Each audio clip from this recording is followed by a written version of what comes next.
Hello friends, welcome back to my channel. అందరూ ఎలా ఉన్నారు? చాలామంది వీడియోస్ పెట్టట్లేదంటే అడుగుతున్నారు. కొంచెం బిజీలో ఉండి వీడియోస్ పెట్టలేకపోయాను. ఇప్పుడు టైం దొరికింది కాబట్టి పెడుతున్నా. ఈరోజు మన టాపిక్ వచ్చేసరికి లైఫ్ అట్ కోయంబత్తూర్.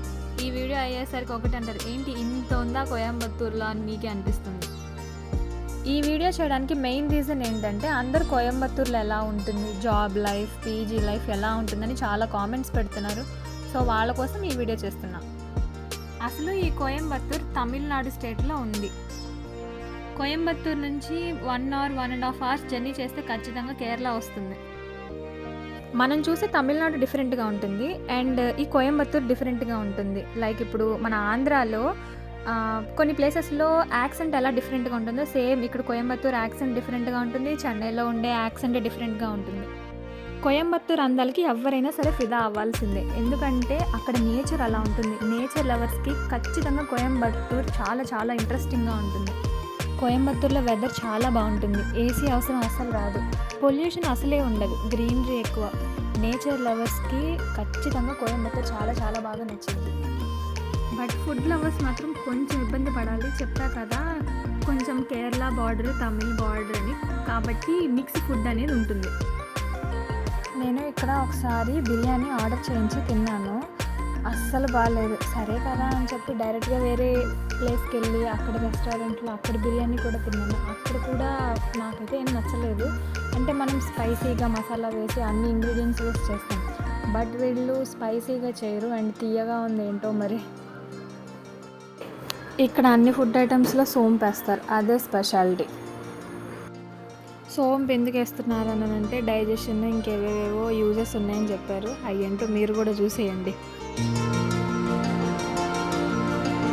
కొన్ని ప్లేసెస్లో తిన్న ఫుడ్లో అయితే కోకోనట్ ఆయిల్ వేశారు. నేను షాక్. వీళ్ళు క్యాలీఫ్లవర్తో ఎక్కువ డిషెస్ చేసుకుంటారు. అయ్యేంటో చాలా బాగుంటాయి. వీళ్ళు క్యాలీఫ్లవర్ని చాలా స్పెషల్ ఐటమ్గా ట్రీట్ చేస్తారు. నాకైతే ఇక్కడ క్యాలీఫ్లవర్తో చేసిన ప్రతి ఐటెం చాలా బాగా నచ్చింది. చాలామంది జాబ్ లైఫ్ ఎలా ఉంటుంది అక్క, చాలా స్ట్రెస్ఫుల్గా ఉంటుందా, ఎలా ఉంటుంది అని చాలా కంగారు పడుతుంటారు. బట్ జాబ్ లైఫ్ ఇక్కడ చాలా బాగుంటుంది. కాకపోతే కొత్త ప్లేస్ కాబట్టి అలవాటు చేసుకోవడానికి టైం పట్టింది. Don't worry. కొంతమంది కామెంట్స్లో ఏమని అడిగారంటే, మనం వేరే స్టేట్ నుంచి వచ్చాం కదా, వర్క్ లైఫ్ ఎలా ఉండిద్దో ఏమో సీనియర్స్ నుంచి అని అడుగుతూ ఉంటారు. వాళ్ళు జస్ట్ చూసేది మన వర్క్ మాత్రమే అండ్ ఇక్కడ మనం యూజ్ చేసే లాంగ్వేజ్ ఇంగ్లీష్ మాత్రమే. కొంతమంది అవుట్ఫిట్స్ ఎలా ఉంటుంది ఆఫీస్లో, మనం ఇండియన్ అవుట్ఫిట్స్ వేసుకోవాలా, వెస్ట్రన్ అవుట్ఫిట్స్ వేసుకోవాలా అని చాలా అడిగారు.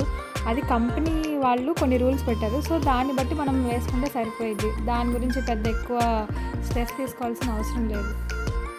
ఇక పీజీ విషయానికి వచ్చేస్తే కోయంబత్తూర్లో పీజీ కాస్ట్ చాలా ఎక్కువ అండ్ నేను దాని మీద ఒక వీడియో కూడా చేశాను. ఒక్కో పీజీలో ఎంతెంత కాస్ట్ ఉంటుంది, ఫెసిలిటీస్ ఎలా ఉంటాయని.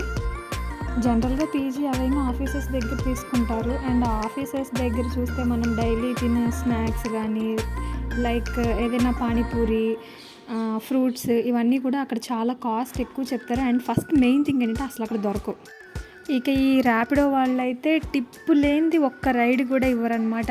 ఎంతమంది వచ్చినా కానీ కంపల్సరీ టిప్స్ అడుగుతూనే ఉంటారు కోయంబత్తూర్లో. నాకు వచ్చిన ఫస్ట్ జాబ్ ఇది. New life new fears. ఇదనే కాదు, మనం ఎక్కడికి వెళ్ళినా కానీ కామన్గా ఉండే ప్రాబ్లమ్స్ అయితే ఇవే. ప్రతి స్టేట్కి కొత్తగా వెళ్ళినప్పుడు అంతా మనకి కొత్తగానే ఉంటుంది, బట్ టైం అనేది ఉంటుంది చూడండి, అది చాలా చేంజ్ చేస్తుంది మనల్ని. మేబీ ఇవన్నీ ఫేస్ చేసినందుకో ఏమో నా మీద నాకు కాన్ఫిడెన్స్ చాలా పెరిగింది. మీకు ఇంకా ఏం వీడియోస్ కావాలో కామెంట్స్లో మెన్షన్ చేస్తే ఖచ్చితంగా ఆ వీడియో చేస్తాను. ఇంకా ఇలాంటి ఇంట్రెస్టింగ్ వీడియోస్ కావాలంటే సబ్స్క్రైబ్.